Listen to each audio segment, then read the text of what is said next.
One of the biggest and most well-known companies in Oregon Nike announcing says 2% layoffs. of its workforce Obviously, will be laid The best $50 investment But in Nike, history. because it is the big stock. Nike has made over $600 million. Philknight has faced a lot of controversy. The best $50 investment in history. The story of Nike fashion series. From struggling with finding purpose in life to joining the military, the young business student Phil Knight hustled his way up to founding Nike in a spectacular way that he himself never envisioned, turning $50 to a $50 billion annually, the story of Nike. Thanks to Sky's the Limit for sponsoring this video. If you are a fashion enthusiast like me, you love knowing more about the brands you wear, let's dive into it. Imagine young Phil Knight waking up and trying to make something out of his life. Soul-searching, existential crisis led him to join the University of Oregon, where he studied journalism and developed the passion for running. His then track coach, Bill Bowerman, will later become his business partner, more to that later. After graduating with the journalism degree, he's back on the couch of purpose searching. Being an athlete would be great, he thought. But at 24, he can't take that seriously. We've all been there.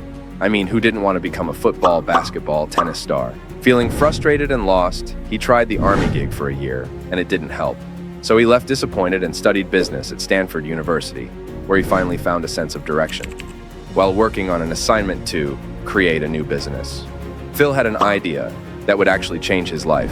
On a paper, he wrote, "Can Japanese sports shoes do to German sports shoes what Japanese cameras did to German cameras?"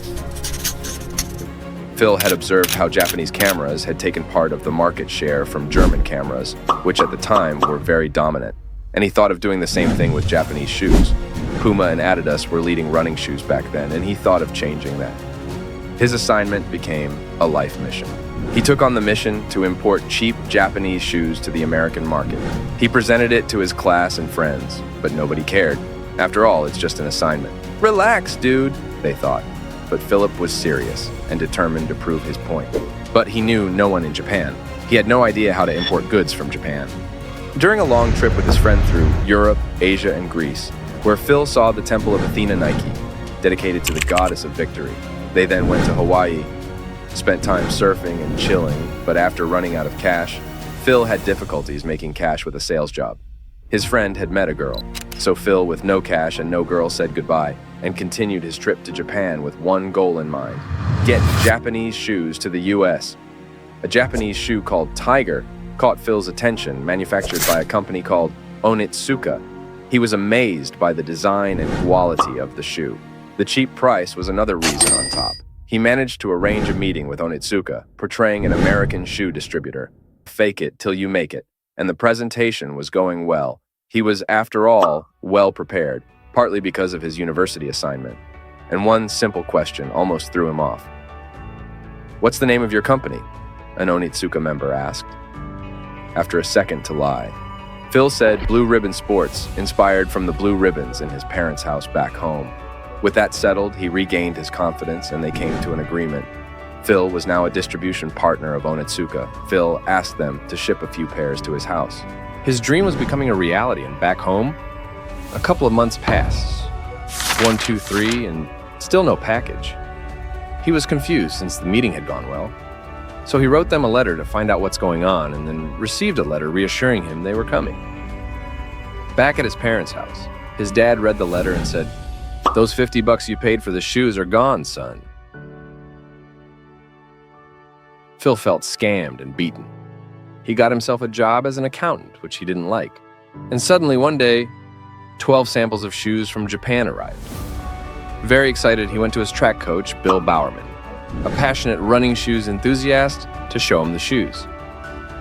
Bowerman, a popular coach for runners at the time that liked experimenting with running shoes, with the aim to improve them, was really happy about the shoes, to the point that he offered to become Phil's business partner, with both of them confounding Blue Ribbon Sports and investing $500 each to order 300 pairs of shoes. Phil requested Blue Ribbon Sports to become the exclusive distributor in Western USA. Phil had no success finding shops that would sell his shoes, and the only solution was to sell himself.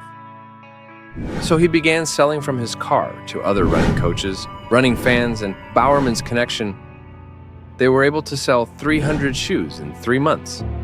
That year, they sold $8,000 worth of shoes, which they reinvested to buy 900 more pairs. They started recruiting ex-runners to help sell with commission, $2 for every pair sold.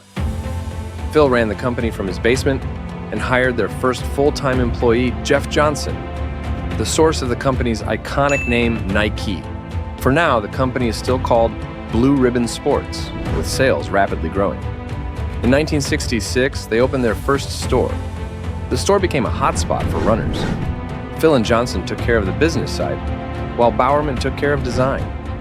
He'd make notes on how to improve the Tigers, which the Japan manufacturer would sometimes implement on their next order and even on their shoes overall. Bowerman coaching popular runners that endorsed their products and also coaching future Olympic athletes helped popularize their brand even further. He also wrote a book about jogging that helped the popularity of jogging as a sport, and he also designed the Cortez that became the highest-selling shoe in 1969, with Blue Ribbon making $300,000. Everything was going so well, but little did Phil know that Onitsuka was planning chess move against him. In other words, they were planning to backstab Phil, which is very common in business. Sky's the limit has some similarities to Nike. They had a tough startup in Germany after their entire collection was stolen. It took them years to overcome it. Now they are back.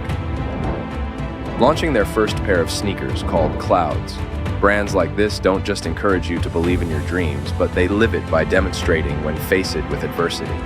Make sure to join the waiting list with the link in the description to become part of history. Thanks to Sky is the Limit for the sponsorship. Onitsuka made some business moves to replace Phil completely and make deals with other distributors that to them would be a better fit for their future. Despite all attempts of Phil to renew their partnership, they would only agree at a heavy cost of 51% shares of Blue Ribbon Sports.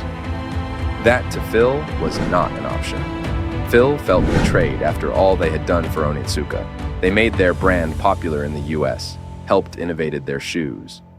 The Cortez was entirely Bowerman's creation. They had also invested heavily in creating an infrastructure that would ease the expansion of Onitsuka shoes in the US, after swallowing the harsh reality of the business end between both parties. Phil and Bowerman decided maybe this wasn't that tragic. After all, they had built a big company and all they needed was a shoe to sell. They decided to make lemonade out of the lemon and restart with their own shoe. In a meeting brainstorming for a name of the new company, Phil's suggestion was Dimension 6. Nobody was feeling it. Johnson came up with Nike, the goddess of victory. Phil was not that convinced at first, but he'd been there and they all agreed something with a connection with victory suits a sports brand. Since they were in a hurry, they couldn't afford to waste much time and kept Nike. In need of a logo, a design student from a nearby university by the name of Carolyn Davidson designed it for $35 and arguably the best $35 investment in history. The swoosh was born.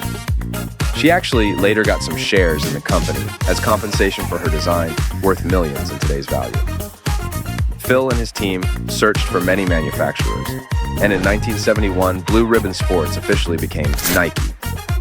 Nike expansion skyrocketed, and with Nike's popularity in the Olympics in 1972, they made $14 million in 1976, which doubled in 1977. Nike's factories expanded around the world, and everything they made was constantly reinvested. Phil's mindset was grow or die, so he even borrowed money whenever possible to reinvest. One morning, he got a scary letter saying he owed $25 million to customs.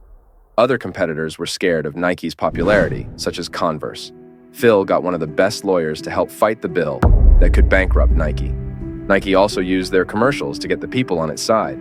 They understood the power of the underdog and used it to their advantage. They later settled to a sum of $9 million after 3 years of fighting. Within those years, Nike had made $440 million income, so they could afford to pay. Nike's smart business strategy to scout for young sports talents early enabled them to sign Tiger Woods, Michael Jordan, which made Nike more valuable to the point they were able to buy Converse in 1986. Underneath Nike's success, there was a dark side that got exposed in 1991. American labor activists uncovered the inhumane circumstances under which workers produced shoes for Nike. Child labor was also an issue in many of the factories. The conditions were so bad that people started protesting against Nike. Appealing for a Nike boycott, Nike, which was now on the stock market, lost 15% of its valuation. Phil responded that he'll ensure that things changed for the better. The next decade, Nike would heavily invest in rebuilding its reputation. Nike kept signing more talented athletes such as Serena Williams, LeBron James, and many others. Michael Jordan and Tiger had proven to be outstanding investments. Nike's approach to use controversies to its advantage always worked.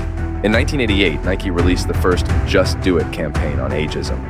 In 1995, Nike released the Just Do It campaign, which featured a HIV-positive runner, Rick Munoz.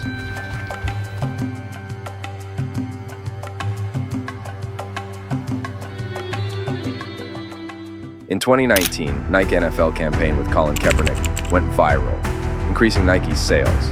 For standing for something, even if it meant sacrificing everything.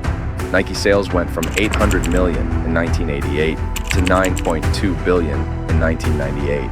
Fast forward to over $50 billion in annual sales recently. It's just incredible how Phil went from someone searching for meaning in life to turning his dreams into reality. It just shows that you have to believe in yourself and give it a try. The perfect time may just be the moment you decide and go after it. Dream, believe in yourself, and take action. Sky is the limit to your potential.